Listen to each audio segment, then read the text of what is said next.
No disrespect, respectfully, but disrespectfully is disrespect.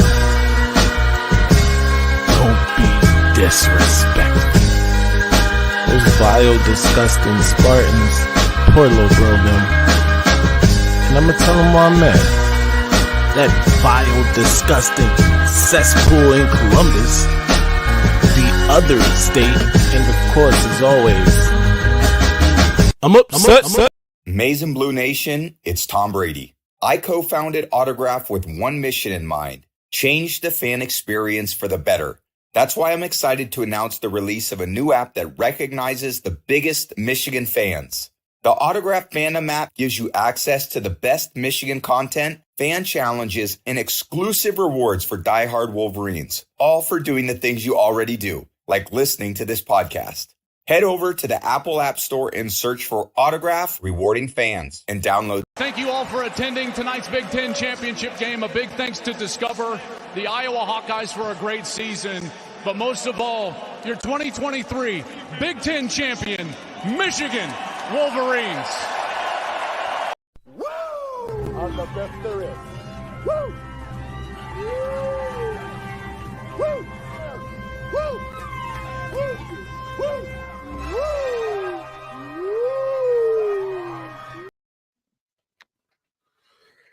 Ladies and gentlemen, boys and girls, children of all ages, Michigan, you're three-time, count them 1, 2, 3-time Big Ten champions. And it's a lovely day to be a Wolverine. First of all, Jim Harbaugh was back. Secondly, I love what Jim did at that trophy ceremony. He didn't allow Petiti to come within 2 feet of him. Give that to Zach Zinter, he said. Then I'll come up after he leaves. Shout out to Coach Harbaugh. Shout out to his agility, escaping the Gatorade bath after the game. Shout out to that. Shout out to Mike Sanderstill, who is the best football player on the team. Don't get me wrong. He's not necessarily the best player at any one position. He's just the best football player on the team.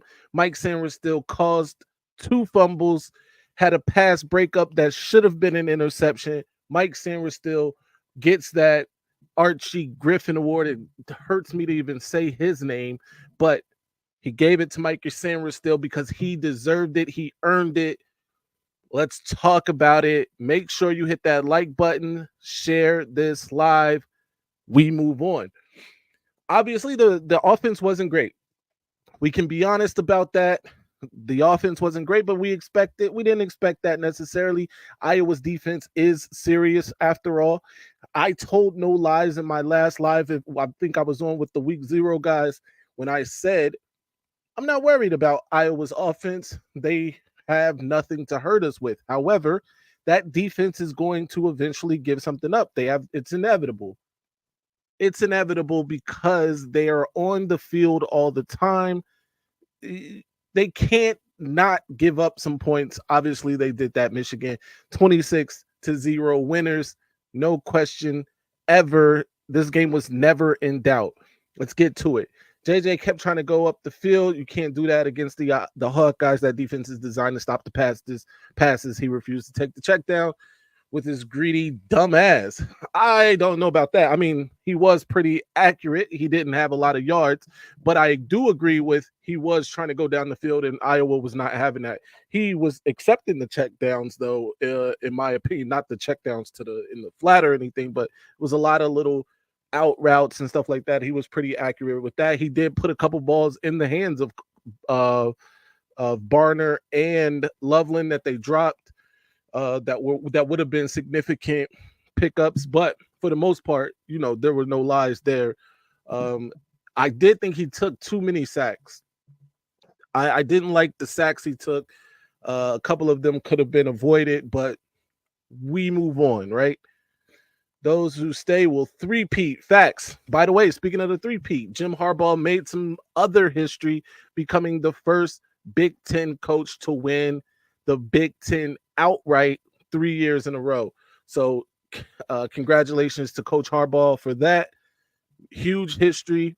Shout out to Cal Pally, Go Blue. Of course, it's Go Blue. My guy Dom is in here. Anybody seen Mello number 7? Nobody seen. We got an APB out for Mello number 7 since the game. I have no clue where he is. Let me tell you why I'm mad. 22 watching, only 7 likes. Hit that like button. Thank you, Godric. I'm upset. If you are in here, hit the like button, not the heart button, the actual thumbs up. It costs you nothing. Trust me. Share the live. The offensive play calling gets an F, and the offensive line, along with JJ and the tight ends, very disappointed with Michigan today. I agree with this. I would give the offensive play calling a very low grade. I would give that offensive line a very low grade. JJ, I would give also a low grade. But I do think that they didn't need to do anything extravagant. Sometimes I do wonder about the creativity of the offensive play calling. I feel like against the other state, the creativity was there. I feel like against Maryland, no creativity. Against Penn State, no creativity, right? Tonight against Iowa, creativity was lacking. So we are in agreement there. The running game, Coleman Edwards, no clean holes, congested traffic jam. Yes, it is because there was no threat. Speaking of no threat, Michigan has to address this either in the portal or in their high school recruiting, or both, hopefully both. There needs to be a significant difference maker on the outside, difference makers on the outside. That's the only thing I think that this Michigan team is lacking.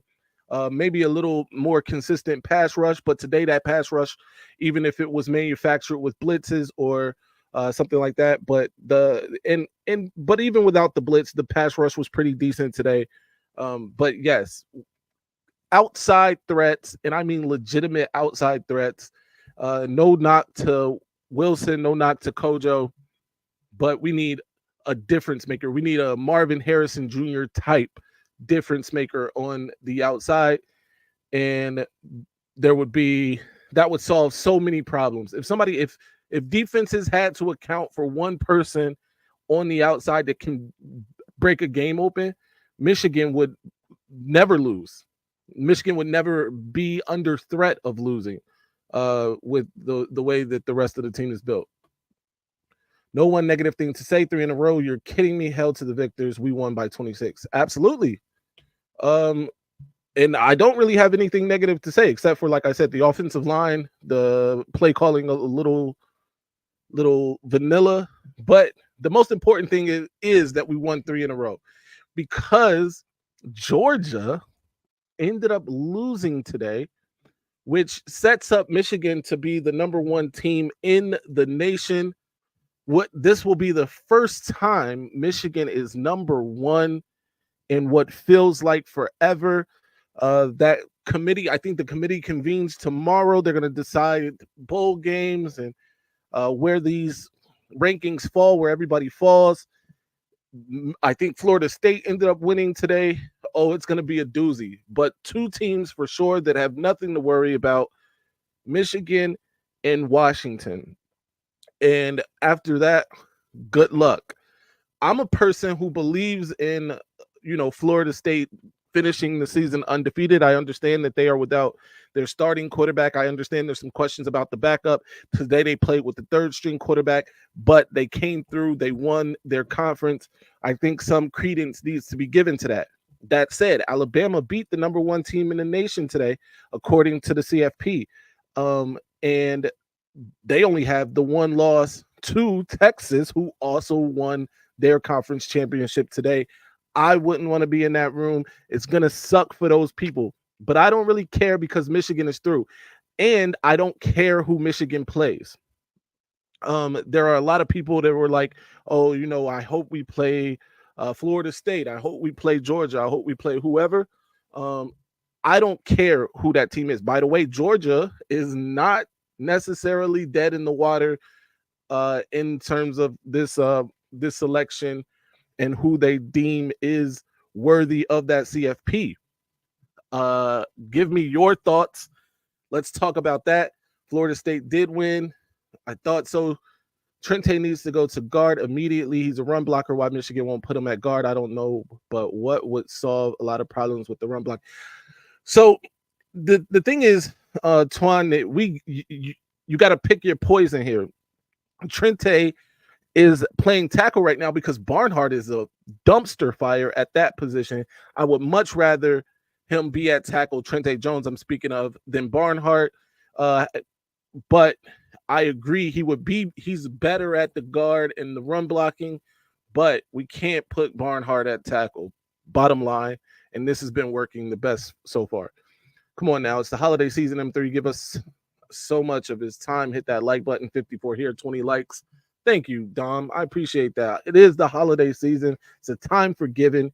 Give up that click. All you got to do is click on the thumbs up, man. It's really not hard. Be sure to share the stream. Anyway, Bama looked good today. Has a good mobile quarterback, gives Michigan issues. Bama did look good.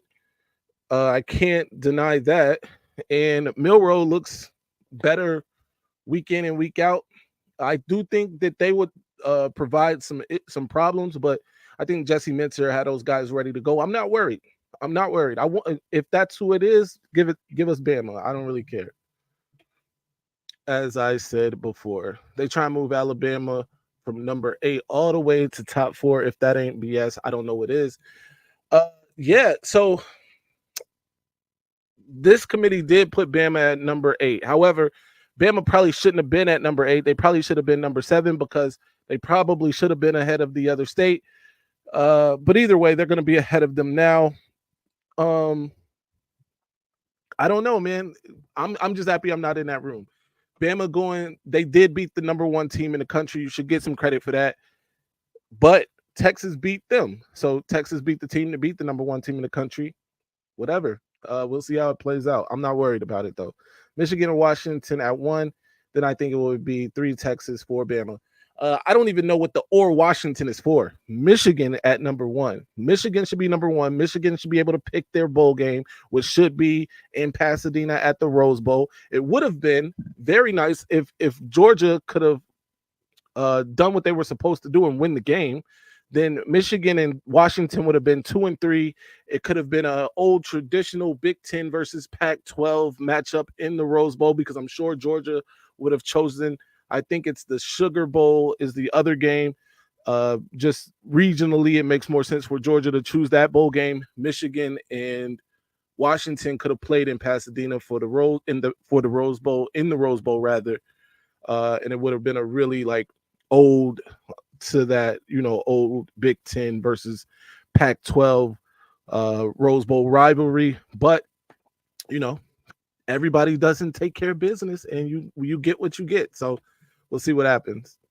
Do you feel playing Bama and perhaps being an underdog would cause UM better focus, more motivating than FSU? I mean, I would hope not. I would hope that it wouldn't take to be an underdog against any of these teams to get motivation. You're in the college football playoff for the 3rd year in a row. You were favored last season. You got complacent in that game, overlooked TCU. We know what happened there. I think that all the motivation they need is already, they've locked in that motivation. They've won the Big Ten for the 3rd straight year. They beaten the other state for the 3rd straight year. They're back in the CFP for the 3rd straight year. The motivation should be built in at this point. If it's not, they're already in trouble. You put the 2 transfer at tackle and make Trent a guard. I would do that. Okay, so if you're talking about Henderson, who's already locking up that left tackle and moving Hinton to right tackle, I'm in agreement there. However, it looks like they don't want to jump Barnhart for either of those. I mean, for Hinton. So if that's not the case, then I got to keep Trente at tackle. But I agree with that notion there. Michigan at 1 all damn day for sure. I agree with that. Henderson will grade out tonight as Michigan's worst pass blocker. He was getting beat by both speed and bull rushes. Henderson was struggling today. I don't think Trente or Barnhart were actually the problem today. It was Henderson. You can take Barnhart out. I agree. I mean, that's what I was just saying. If you are going to use Hinton, then Barnhart can come have a seat on the bench. Number 1, Michigan. 2, Washington. 3, Florida State. 4, Bama. Yeah, I think this one makes the most sense if you ask me. Whether or not it happens, I don't know. We got another super chat. This one from Jerron Yancey. Best of luck to y'all in the CFP. Y'all getting close to getting Gatlin Bear. Shout out to Jerron, man. Obviously a Buckeyes fan who is not a hater. So shout out to you. And yes, both of those things, we appreciate the good luck. And Gatlin Bear has been crystal ball to Michigan. For those who did not know. This Wolverine is not afraid to play anyone in the semis. I agree with this. Shout out to Eddie Haskell here. We are not afraid to play anybody. 3-peat facts. True, people will be like your cupcake schedule and then drawing FSU. We got to earn it. I agree. I wanted to play Georgia. I wanted Georgia to still be there in the end because we owe them a little piece of our mind. But if they're not good enough to get the job done, they're not good enough to get the job done. I was hoping we would play Washington because I know we are targeting some recruits from Washington. Yeah, I mean, we still might get a chance to play Washington, so keep that in mind. Maybe they get to the championship. Michigan needs to pass downfield better. Yeah, this game was going to be tough to pass downfield versus Iowa for anybody. But I agree that Michigan does need to work on the creativity to open up the pass game down the field for sure. No doubt about it. Go blue. The win was ugly, but we have 15 practices to clean up the stuff we need to. True. Shout out to Troy, who I also follow on Twitter. Absolutely. It was a ugly win. And it's crazy when you can say that the win was ugly when you completely dominate a team and win 26-0, but it was an ugly win. I'd rather face FSU for the easy win, but Bama to shut up the doubters. Yeah, I mean, either way, likely we're not gonna. Obviously, it's the CFP, right? It's the Final Four teams. They should all be elite. We know TCU may have slipped through the cracks a year ago, but winning against anybody and hoisting up that trophy is all that really matters. I don't care how we get it done. Let's get it done. Dude, JJ needs to stop staring down his receivers. There may have been a bit of that. Yes, top of the hour college football final on ESPN. Cannot wait to see Galloway's face. Oh, he gonna be hurt for sure. I think Michigan play down to the competition. That's fair. If you look at games like the Maryland game, even this game tonight, even though Iowa didn't score, Michigan definitely can be accused of playing down to the competition at times. Need to do better prepping. Okay. True Corey JJ telegraphs the store like crazy. I think Texas gets the 4 spot with the head-to-head in their house. If you're giving Bama a spot, Texas has to go as well. That's a great point that Ballin makes because Texas, not only did they beat Bama, they went to Tuscaloosa to do it. And you have to get credit for that. Head-to-head has to count for something, and they definitely deserve to be there if Bama's going to be there. If you are considering Bama, you got to consider Texas. One thing I did see versus Bama and UGA was Bama was struggling in the third quarter. Okay. I don't think it's JJ's receivers aren't really getting much separation, though. I'm not worried too much, though. I agree. I'm not really worried about it either. Like I pointed out to start this thing, Michigan definitely needs to get some difference makers on the outside. And I don't want to downplay anybody's contribution. And by that, I mean any of the receivers that Michigan currently has. But, bro, we don't have a Marvin Harrison type. That's the point. If we had a Marvin Harrison type, then again, as I point out, Michigan would not ever be in any doubt against anyone. But I digress. We'll see what happens. Adding people like Gatlin Bear obviously would make a difference in that. But Gatlin Bear won't be on campus for a couple years. So we need something immediately. Hopefully they go to the portal. There was a mass exodus from Notre Dame in terms of their receiving core. Maybe Michigan can pull a couple of those guys or one or two of those guys. They're not even the only receivers in the portal, so we'll see what happens. Conservative, don't put too much on film, no injuries.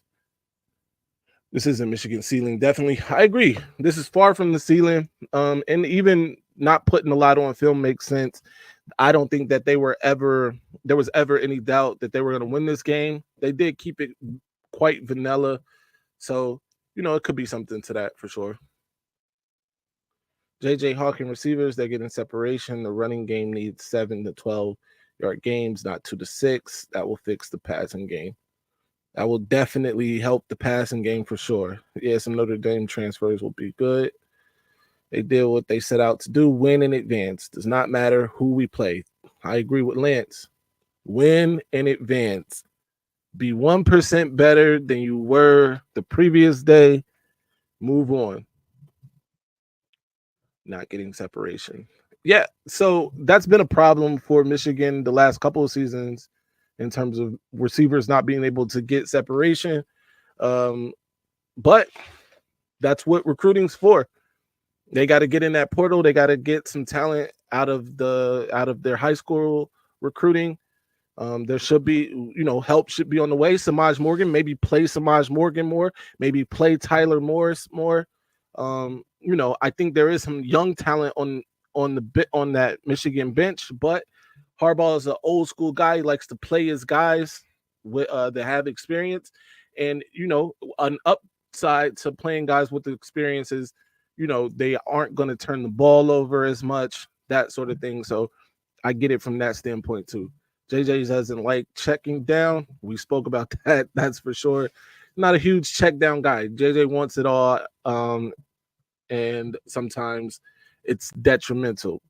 There was plenty of separation from receiver. From the whole crowd was seeing it on multiple plays. Was not his top game. Well, it definitely wasn't his top game. However, it wasn't a lot of separation out there either. It's not. I didn't see that, but there may have been a play or 2 or 3 where guys got separation and weren't seen, but it was not happening too often. Are we not surprised that Aya does this to everyone? Their zone defense scheme is crazy. With that being said, our defense also played lights out. Facts. We got to give our defense some credit, and give credit to Iowa, who plays defense very well, obviously. Their offense leaves a lot to be desired, but that's neither here nor there, and it's not our problem. Offense is shaky sometimes. Yes, it is. What's your prediction if UM plays Bama? So, one thing Michigan will have to do if they play Bama is utilize a spy. I think Michigan would have to utilize a quarterback spy because Milroe's a problem, and it would have to be someone with some athleticism. I would say even like a Makari Page, go to the Ohio State or even the Iowa style defense where they're leaving one safety back, put like a Makari Page or a Rod Moore to spy Milroe at all times, play man up with Will Johnson and Wallace and Mike Sanders still, and that's it. I think that's the key. The defensive line is good with Graham and Grant, Jenkins. Those guys are good. In the middle there, hopefully McGregor, Harrell, and Stewart. Those guys can get more. Those guys get pressure. That's the plan. That's what I would do personally. There definitely has to be some sort of spy on Milroe. He can wreck the game. That's it. That's all I'm really worried about with Alabama. Obviously, they are sound. They are coached by the GOAT, so you can't lose sight of that. And that defense is pretty good. So, but on our defensively for us, that's what I would do against Alabama. Loveland missed the touchdown. Sure did. I spoke about that. Both tight ends dropped key targets, big targets actually, that would have been substantial gains. And in the case of Loveland, at the very least, a first down and possibly a touchdown. Or I'm sorry, not Loveland. Barner dropped one that I thought could have been a first down and touchdown.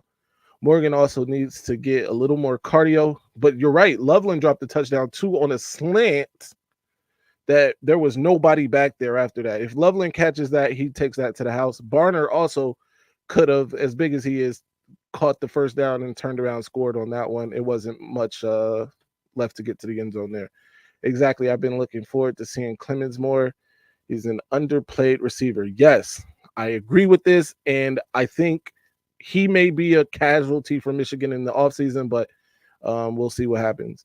Morgan also needs to get a little more cardio because he should have had that touchdown. But his tank was on empty. I agree. He is a true freshman. More time in that weight room, more time in the gym, he'll be fine. Don't forget that Will Johnson didn't play. Facts. That is true. Will Johnson did not play in this game. Georgia had 2 spies on Milroe. Didn't work out too well, though. Yeah, they were using like linebackers. I didn't like the guys that they had spying Milroe. The difference is the person that you have spying him has to have size and speed. That's why I suggest the Makari Page, because if not, you're in trouble. It's going to be a long night. Hail to the victors. Facts. Hail to the victors. And shout out to 82 Kings. If you don't know already, go check out their page. Good stuff going on over there. Shout out to 82 Kings. Go Michigan, baby, all the time. How come Alex Orji is not playing? He's a stud. He absolutely is a stud. And I do think they have to find ways to get him on the field. I don't care in what capacity it is. He has to run the ball. He has to catch the ball, whatever it is. Throw the ball. I want to see. This is what they haven't done yet. Every time he's come in the game so far, he's run the ball. They need to parlay that, fake the run, hit somebody deep down the field because he also has a rocket arm, and let him, utilize that arm a little bit. And I think teams are just expecting him to run when he comes into the game. They're expecting to run in some fashion. They need to do some play action and go deep. Mike Sanders still truly class individual, mature, great leadership. He turns crazy on the field. He plays and hits like a linebacker. Mike Sanders still is an absolute gamer. That's for sure. Whoop, whoop. Damn, I'm stoked. The team. Favorite squad since the Burke squad. Yeah, man. Michigan is definitely primed to win that natty this year. I expect them to do so this year even, but we'll see. Now they can't deny us. Number 1, Michigan versus everybody. Go blue. Shout out to that. We have a month to prepare for whoever. I don't have no doubt we'll be healthy and ready. Bring it. Let's go. Gatlin Bear trending blue per Steve Wiltfong. Sure is. Let's talk a little bit about some of the stats from this one. As I pull these up, try to get these up. See if I can share my screen here. Of course it won't. Yeah. Let's get that out the way. And that's way too small. So I'll unshare this right now and we'll just read it because that's crazy small. Anyway, JJ went 22 for 30, only 147 yards. If you drop back to pass it 30 times, you complete 22 of those 30 passes. I'm expecting 250, 300 at the very least. But Iowa's defense did a good job keeping things in front of them. 147 yards for JJ. Blake Corum tied the record, the Michigan record for rushing touchdowns with the great Anthony Thomas. So shout out to Blake Corum, who I'm sure will break that record in the next one. I think they're both at 55 right now, 55 or 53, whichever one. Cornelius Johnson caught a team high 9 passes, and that is a personal record for Cornelius Johnson. So shout out to Kojo. He caught 9 passes for 84 yards. I think he was underutilized this season as well, but I digress. The offense definitely has left some things to be desired in recent weeks, but I think they're getting it together. Mikey is different. Absolutely. Think we need to spread out the offense, then try some run plays. May work. We're definitely gonna miss Mikey Samerstill next year. Absolutely. If you caught my last interview, I interviewed a young man out of Virginia in the Seven Cities area, Jamari Deloach. The coaches are raving about this young man. He is the next Mikey Samerstill from what everybody is saying. He's preparing himself to play the slot too. He has not yet committed, but he has several crystal balls in Michigan's favor too, and that could be the next Mikey Samerstill. But that he's in the 2025 class, I'm pretty sure. So even that's a couple of years away. Can't play like this in the playoffs. No, we can't, Jake. That's absolutely cannot play like that. I think we need to. Okay, already read that one. Yeah. So let me know, everybody. Give your top 4 in the comment section here. As it stands right now, I've said this before. I cannot leave Florida State out of the playoffs in good conscience. So I would say number 1, Michigan, number 2, Washington, number 3, Florida State. And then it's that 4th spot where it's really 3 teams fighting for the 4th spot if we include Georgia, and it's Texas and Alabama plus Georgia. Now, Georgia just lost to Alabama, so that argument might be a little too late for for Georgia, and they would need for like Florida State not to be in the conversation to have a chance, right? So if it was just Michigan and Washington, then maybe you can get in 2 SEC teams in Alabama and Georgia, which I'm sure the SEC would love. However, my opinion, I would put Florida State in, and I would also at number 3, so Washington and Florida State would play, and then it comes down to Alabama and Texas. And right now, Alabama looks strong. Texas had a great showing today, though. I think Quinn Ewers had like 300 yards in the first half of that game. So it comes down to that. And Texas beat Georgia. So give me Texas. If I had to make a decision right this minute, I would put Texas in over Alabama. Michigan. Let's see what. The New Life says Michigan, Washington, Texas, Alabama. So he's leaving Florida State out completely. I'm not mad at it. David McAllister has Michigan, Washington, Texas, FSU, but it will be Bama. Shout out to McAllister.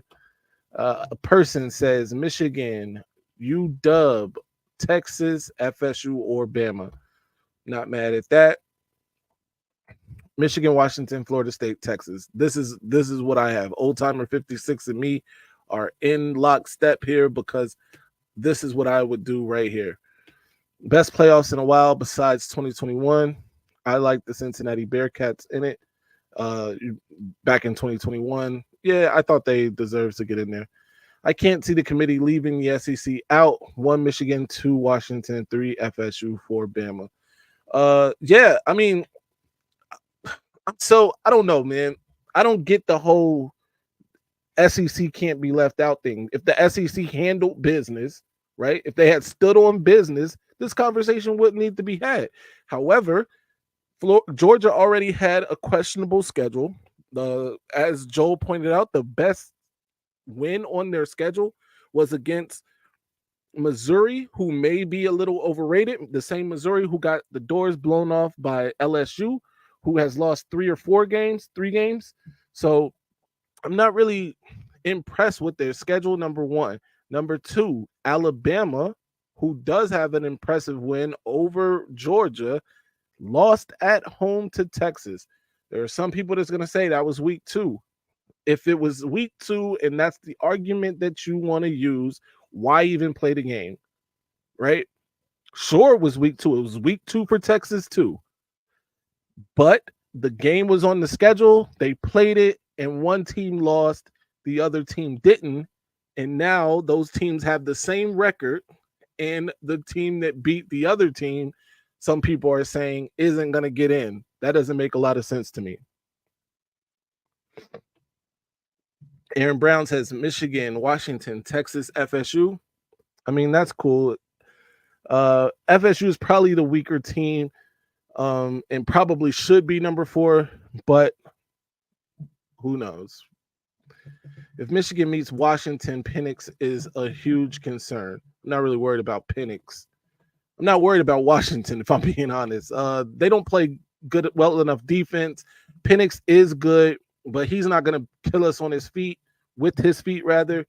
Milroe is, in terms of one singular player out of all of those teams, out of the Texas, out of Bama, out of Georgia, out of FSU, the one singular player I think that causes the most damage would be Milroe. He's the one player that I think you have to not to say he's the only player you have to game plan for out of any of those teams' players, but he is the one that I think a significant focus needs to be given to.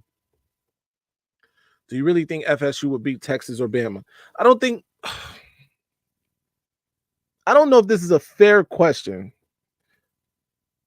but if you ask me if I think they could beat Texas or Bama, yes. Would they beat them? At this point, it would be hard to say yes to that. I will say that. That's what I'll say. It's hard to say yes to that. As long as OSU is at home, I'm cool. No backdoor this year. Shout out to Troy. Absolutely. The other state is on the couch watching the playoffs with the rest of the people. Penix ain't a problem. He stands in the same spot. He's a streaky passer. Yes, I agree with this. The New Life asks a good question. No, FSU wouldn't beat either of them. So, I mean, that's fair. I think it's fair. Look, I think Florida State, in terms of the talent, I've spoken about this too. In terms of the talent on the team, they are as good as anybody. Whatever they been able to see that talent to its fruition, or execute at the level that the talent suggests? No. And they are without their best quarterback, or in Jordan Travis, he won't be there, and maybe even the second best quarterback. Although I think by the time the CFP rolls around, I would hope he's out of concussion protocol. But head injuries are serious. Only two know things for sure. Michigan is in. That other state is out. Facts. That's all that really matters.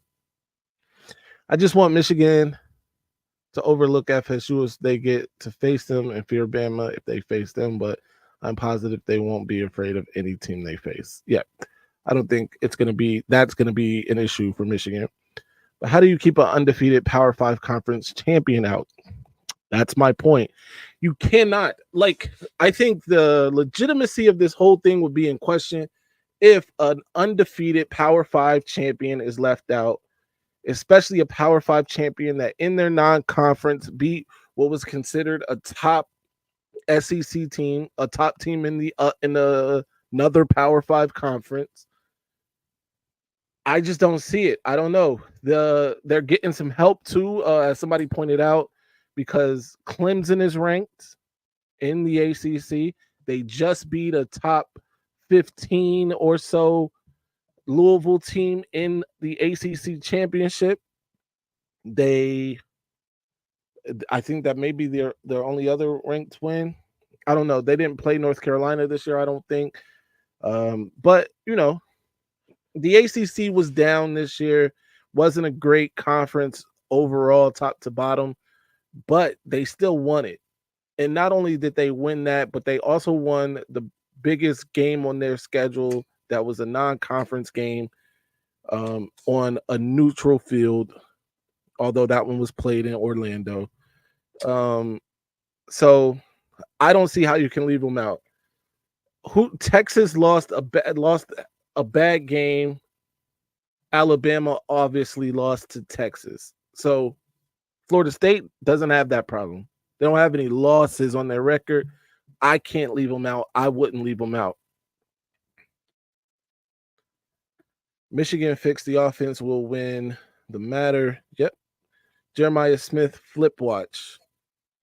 I'm sure Jeremiah Smith is flipping. It's not even, it's just a matter of win to me. Typo win natty. There we go. Oh, so you're saying they win the natty. Yeah, for sure. Oh, to not overlook FSU. Yes. I don't think they will overlook FSU. It was great to see Benny number 26 play today. It was very good to see. I'm upset. Not to mention Michigan, although that would be great. Yep. Look, guys, Michigan took care of business. Back to back Big Ten champions. That's always a plus. Jim Harbaugh returning to the sideline, a plus. Jim Harbaugh being the first Big Ten coach ever to win the outright Big Ten 3 times in a row, plus beating your arch rival 3 years in a row, plus especially after the last 20 years prior to 2021, it was pretty ugly for Michigan, or maybe 17, 18 years before that. So plus there, and obviously that other team being on the sidelines during the CFP, plus. This is a historic time in Michigan football. 3 straight titles, 2 years undefeated with 13 victories. I've watched Michigan since '69. We are witnessing the greatest era of all time. Facts, old timer. I agree with that. Call me crazy, but I just don't see Georgia dropping out of the top 4. And Georgia has to drop out of the top 4. They just lost to the 8th ranked team. I mean, we'll see. I do think I saw Sankey on College Game Day this morning. He was talking very reckless this morning about the SEC and how they're just different from everybody. And the SEC champion, it's not a real CFP if the SEC champion isn't in it. It's ridiculous. I don't care if the SEC champion is not in the CFP. I am not going to be like, oh, well, this is an invalid championship for Michigan if Michigan happens to win it, because we still played at least 2 of the better teams in the country either way. Michigan will have deserved this. Whoever wins this national championship will have deserved it, with or without the SEC. Like I said, the SEC had a chance. They didn't handle business. That's the bottom line. If they don't lose those games, then nobody's talking about it, right? If Georgia beats Alabama, this is a completely different conversation. And nobody is here talking about how you can't leave the SEC out. I don't care if the SEC is left out. I'm going to be honest with you. And if the shoe were on the other foot and the SEC had an undefeated team and the ACC had an undefeated team and the Pac-12 had an undefeated team and the Big Ten was in this position where Michigan or Ohio State or Penn State was undefeated going into the championship game and lost it, they'd be singing us the same song. So I don't want to hear it. The SEC doesn't get an automatic bid into the 14 playoff because they're the SEC. That's ridiculous. Has the SEC been a dominant conference since this playoff has started? Absolutely. Absolutely. But this is a different year. They are not so dominant this year. So if they are left off the board, it's their doing and they should be better. Final. Tabernacle, Troy. Alabama just beat number 1. That's what puts them in. It so happens that number 1 was another SEC team. Yeah. Look, if Alabama gets in, I'm not mad at it. They did beat the number 1 team according to the CFP, although Michigan should have been the number 1 team all the while because Michigan was the only team to beat 2 top 10 teams this year. So whatever. Until I guess Washington just did the same, pulled off the same feat, although they beat the same team twice. So I'm not, it's not the same. It's different. It don't hit the same. But if Alabama gets in, more power to them. That said, if they don't get in, it's no sweat off my back. UGA shouldn't have overlooked Alabama. I mean, maybe Kirby Smart's cocky. Yeah. Also, Kirby Smart after the game was saying the same thing. If he thought that anybody on that CFP thinks that Georgia isn't one of the 4 best teams, blah, blah, blah. Obviously, Georgia is not one of the 4 best teams. That's my final answer. They're not one of the 4 best teams. They just lost. Thank you for all your hard work, dedication. You cover everything. Also, thank you to Mrs. M3 as well. Shout out to you, Dom. And I'm sure she appreciates that as well. We appreciate it. UGA did not overlook Bama. I watched the game. They simply were not the better team. Facts. That was a good game. I mean, it was a good game. They had opportunities. The Bulldogs had opportunities in that game. They just were not good enough. Bottom line. Love those field goals tonight. Yeah, they were nice, weren't they? I know you're trying to be funny, but I don't. What were you guys doing tonight? What was Ohio State doing tonight? Watching us, tweeting about it. Oh my God. Oh man, you should have seen Buckeye Garrison. His fingers are gonna fall off. The Twitter fingers were out of control tonight by the other state fans. Georgia lost to number 8. They're out. Facts. UGA sucked against the run all season. They finally faced an elite D for the first time and got what they had coming. Speak on it. Anyway, guys, I got to thank you all for joining me here. Michigan winning again the Big Ten championship. 3 straight Big Ten championships. 3 straight win over Trepa's team. On the best there is. Woo! Woo! Woo! Woo! Woo!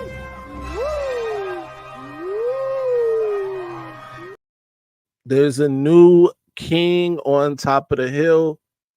That king resides in A2, and whoever Michigan plays in that semifinal. Hold up. He gonna get this work. You gonna get this work. They're gonna get this work. Absolutely. And as far as the other state, Bonafide scrub. He can't play. Bonafide scrubs. And if till next time, hold on, let me see. Go blue. Man, I'm upset. Shirt coming. I got it. You're gonna be the first one to get it as soon as it's ready. Overrated this season. Auburn loses to Mexico, then basically beat Bama, but they're one of the 4 best teams. Whatever. LSU lost to FSU. Arkansas lost to BYU. Florida lost. Yeah, the SEC is an overrated mumbo jumbo. Go blue to the Natty. To be fair, OSU lost a number 2 and dropped off, so why can't Georgia do the same? Facts. Thank you. Troy just said it. We're going to end it on that note. Till next time, stay angry, my friends.